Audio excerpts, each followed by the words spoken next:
ഇന്ന് നമുക്ക് കറിയില്ലാതെ കഴിക്കാൻ പറ്റിയ ഒരു പുട്ടുണ്ടാക്കാം. ആദ്യം പുട്ടിൻ്റെ പൊടി നനച്ച് വെക്കണം. 1 ടേബിൾ സ്പൂൺ വെളിച്ചെണ്ണ എടുത്ത് അതിലേക്ക് 2 നുള്ളി കടുകിട്ട്, കടുക് പൊട്ടുമ്പോൾ അതിലേക്ക് 3-4 ചെറിയ ചുവന്നുള്ളി മുറിച്ച് ഇട്ട് കൊടുക്കാം. അതൊന്ന് മൂത്ത് വരുമ്പോൾ അതിലേക്ക് 2 പച്ചമുളക് മുറിച്ചിട്ട് ഒന്ന് ഇളക്കിയെടുക്കാം. പച്ചമുളക് ഒന്ന് മൂത്ത് വരുമ്പോൾ അതിലേക്ക് 2 വറ്റൽമുളക് മുറിച്ചിട്ട് കൊടുക്കാം.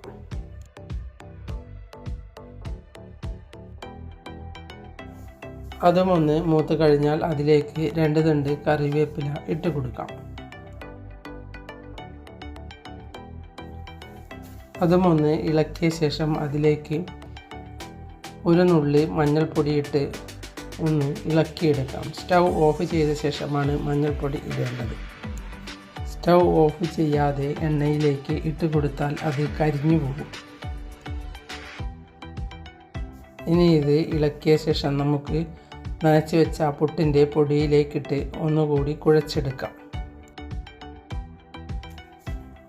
ഇനി തേങ്ങയുണ്ടെങ്കിൽ കുറച്ചുകൂടി തേങ്ങ ഇതിലിട്ട് ഒന്ന് ഇളക്കിയെടുക്കാം. തേങ്ങ കൂടുതലിട്ട് ചുടുന്ന പുട്ടിന് ഒരു പ്രത്യേക സ്വാദാണ്.